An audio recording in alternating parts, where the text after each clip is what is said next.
So starting off the night, I believe, is the Hector Garcia fight. Oh, Hector Garcia, I'm excited. he's a for good this. fighter, man. Yes. For us Latinos, us Dominicans, very I'm good. Dominican, he's Puerto Rican. The Hector Garcia is the guy you want to get behind, man. You know, I don't care if he loses this fight. He gonna give it his all. He gonna fight. He's a good boxer, a good pop, and Lamont Roach. I don't know too much about him. I don't know if you can get him. Yeah. So Lamont Roach, you know, it's funny that they very similar, right? They both not big punchers, but they could punch. I mean, Lamont has more. He has like 20-something wins with one loss coming to Jamel Herring in 2019, though. So, you know, that's about, 4 years ago. He only has 9 knockouts. If I'm not mistaken, Andrade has like 16 wins, like 10 knockouts. So, they very similar in knockouts, but the Andrade has that in less fights. Roach is 23-1, 9 knockouts. 9 knockouts, yeah. So, you know, so there you go. So, but he could box. Luis Garcia is 16-1. One with 10 knockouts. 10. See, which is very, for 16 fights. That's good. Yeah. That's a very good. But as far as on the technical point, I favor Garcia. Right? But Lamont Roach is a fighter that's gonna bring it. Don't listen. That's a 62.5% knockout. Do not be surprised. I'm telling you guys that fight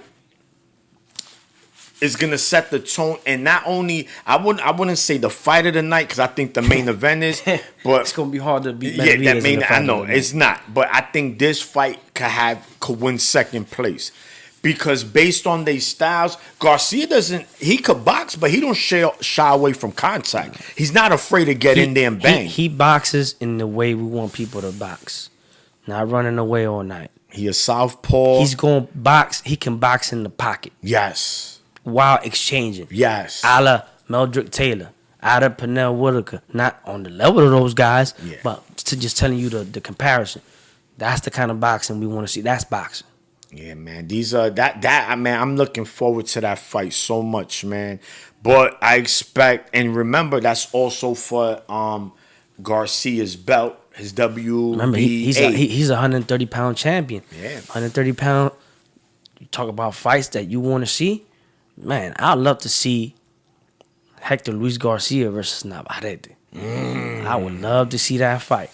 Oh man, that's a you got to favor Navarrete. I'm telling you right now. Yeah, I love Navarrete. He a beast. I'm a fan. He a beast, but this boy, he can bang. He's gonna make it tough for you. He's gonna, you know, that would just be a good clash of styles. It will be definitely because he has more pop than Conceicao does, right? So if he could hit Navarrete like Conceicao was, then that fight could get real interesting. And he has a stamina. And he does. The only question is, in return, that Navarrete pressure and that pop, he still has that pop as we saw. Yeah, he dropped Conceicao twice. He does. But at the same time, I think Garcia showed us he could take one, boy. Yeah, because he was up there with Tank. He fought one of the biggest punches in all of boxing. At 135. He went up to fight him. And this guy, he'll be fighting him at 130. Yeah, his natural weight. So Hector Garcia is probably bigger than Navarrete physically. Maybe not taller, but physically stronger, bigger. Not the bigger puncher, but physically just a bigger fighter. So I would love to see that fight. On to the next fight. You talk about possible people that could steal the night. Your boy, Puerto Rican, Subiel Matias. I think the best or the most entertaining or explosive Puerto Rican fighter we seen in a long time. Correct. Possibly, dare I say, since Miguel Cotto, because they were trying to hype up the now disgraced Felix Verdejo. That didn't work. They was trying to hype up other Puerto Rican fighters, but nobody really. And let's not talk about Pedraza because he doesn't really fit the mold of your typical Puerto Rican fighter. He was just a boxer, come punch. Yeah. This guy here is. He's for real, man. He looks up to guys like he said his idol is Juan Manuel Marquez. He has a different style. So he himself says he has a Mexican style. He does. But as a Puerto Rican, because he got that Puerto Rican power. Usually Mexicans don't have that one-headed quitter. Mexicans are more accumulative kind of Correct. knockout punches. But you got the Cottos, you got the Trinidads, you got the other fighters that Rosario that fought Chavez back in the day. Those guys, Alfredo Gomez. those guys could just punch, man. Yeah. And box. But this guy, it's not much of a boxer. No.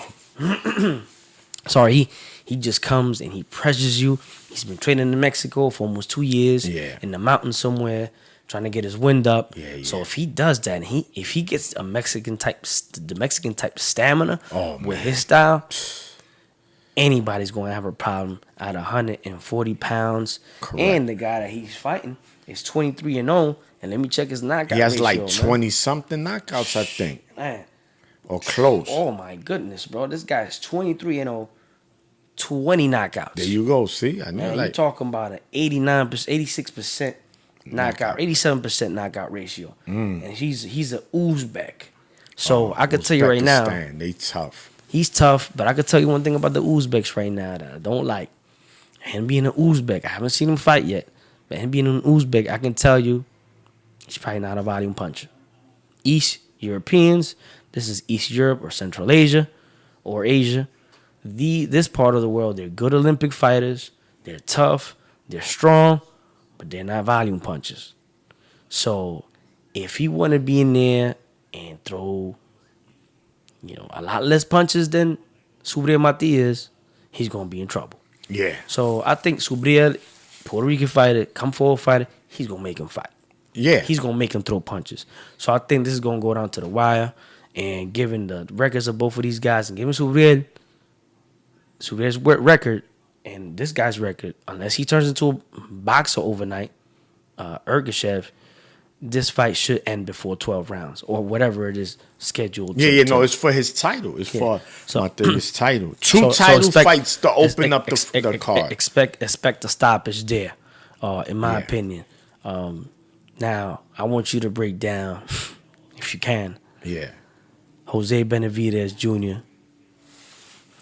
versus Jermall Charlo. Yeah, man. So, that's the co-feature. We have David Benavidez' older brother, fighting Jermall Charlo, Jermel's older brother. So this is the older brother fight. So one, just in case you guys wasn't aware, Jermall Charlo belt will not be on the line for this fight due to he wanted a catch weight at 163 pounds. Being because of his long layoff, he probably couldn't make the 160-pound limit. Therefore, the belt cannot be on the line. So this will not be for a title. Benavidez Jr., he doesn't care. He's just a fighter. He's tough and rugged, just like his younger brother. The only thing is, he's more skilled than his brother, but the physicalness, his leg, he got shot. And guys, in boxing, you could have all the skills, man. But if you ain't got your legs, then it's over, right? It's like a car. If a car ain't got wheels, I don't care how pretty it is, it ain't going nowhere. So, or if it got 3 wheels. Yeah, 3 wheels, there you go. That's a better way. And you got these guys, the so-called sport, the Formula One or whatever. Yeah, the NASCAR. If y'all like it, all right, cool. But to me, a sport is when something where you're physically, like boxing is a sport. But you want to compare that? You put 2 top cars against each other. One got 4 tires, working great. Other one got 3, and one is flat. Ain't no way it's going to compete against another elite car, another elite driver that got 4 wheels.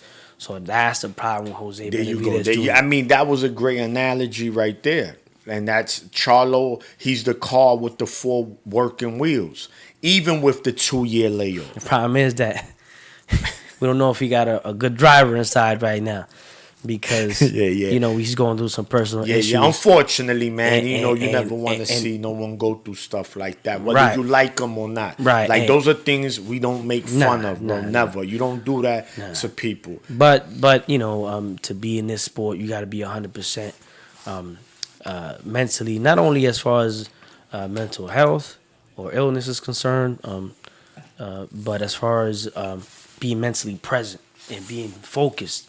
If you're distracted, if you ain't in the game, then that you can be in some danger. And Yeah. so I think this is why they're also putting him against Benavidez Jr. Yeah. because they expect him to win.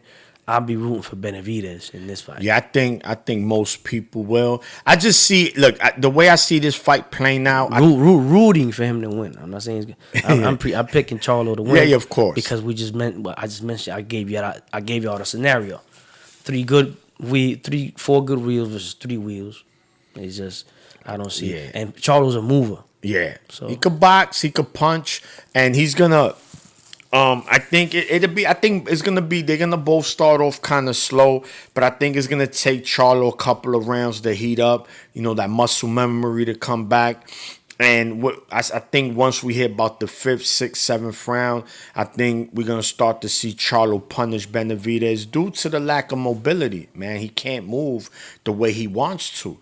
The skill is there. I could see him hitting Charlo. But I think we saw the kind of fight he gave Terrence Crawford. Yeah, it gave him a hell of a fight. Yeah, with one leg. Gave him work. Yeah, and then we saw Danny Garcia beat him. But again, Benavidez Junior hasn't fought at a weight as this high, right? He fights at junior middle, which he lost to Danny Garcia. But of course, when it's a big fight, pay-per-view, my brother's fighting, I could be the co-feature. Absolutely, I'm not saying no. So I think he wins. I see Charlo winning by decision, or perhaps a late stoppage. But I'm banking more on a decision. I think the first 2 fights are gonna. By the way, I got Garcia. I think. That can end in a stoppage, but it's gonna be an exciting fight. Garcia by decision, Subriel by late stoppage, and Charlo by decision. And I already broke down the boo Benavidez. But like Dream is saying, man, guys, this is a very good call. We wouldn't now if the fights are duds, there's nothing we could do about that. It happens, but on paper. But I don't think, based on the styles of these fights, I think they're all going to be very good scraps. I think that one thing I want to add to and break that down just a little bit, Charlo Benavidez, I think it might be one of those heated fights. One of those fights in the ring where the ref got to get involved a couple times. Yeah, Jose going to be talking shit to Charlo. Charlo going to be trying to respond, but he's going to be moving a little bit. I think it's going to be kind of real heated in there. But again, man, Jose Benavidez is good until you do this on him. You do that on him. Yeah. That lack of mobility. What leg is it? I think it's the right. Right, I believe. Knee. Yeah, that's it, dog. You lose him. Yeah. You lose him. If you fight him in a bathroom stall, and he gonna fuck you up. Yeah. You know what I'm saying? But in a boxing ring, nah, dog. It's this is different. But anyway, I hope he wins. But I do believe Charlo will get the decision, unanimous decision, and there is also a little weight and size advantage. Now, just like I'm gonna say the 4 fights. I also got Hector Garcia. I would say by decision. Probably. Well, I got to know more about Lamont Roach, but I suspect Hector Garcia will come and do his thing. Yeah. Said the same thing with the second fight. I suspect. So I suspect Garcia the winner. I suspect Matias the winner by stoppage. And Charlo decision. And Benavidez in a tough, hard-earned win. Those are all very likely outcomes, man. I can't wait. It's going to be a very good Saturday. And also that day, we have, for those, again, matinee, we have Katie Taylor, the rematch the same day with Chantel. Yeah. But it's going to be early in the day. Yeah, because they're fighting in the UK. Correct. So it's not, which is beautiful. At least the zone, I like when they do that. I mean, when they have those UK fights, and here in the States, we have a pay-per-view. And let me make a quick mention. People, there's a women fighting. No. No. This kid, this girl that Katie fought. Remember, this is the rematch. Chantel Cameron. She's tough, she's Yes, strong, and she's yes, big. Because yes. Katie went and dared to be great and went up and weighed again. Correct. And it backfired on them. And you got to, again, you got to respect weight classes, man. When you go up and weigh 2 weight classes, you fight a bum, you can probably win. When you go up only 1 weight class, and that person is just as good as you, or really good, you could have a big problem. Katie had a big problem. I don't know what she could do different. I suggest she sticks and moves and doesn't get into wars, but she got heart and she a lion and she likes to give people a show and she likes to fight. So don't miss that fight. Yeah, I'm not. That's don't miss that fight because it's women. Don't miss that fight. Yeah, definitely. So you got Katie Taylor out in Europe, and then of course at night, Boo Boo Benavidez, man. Don't miss out, guys. Do not miss out. Anyway, that's that.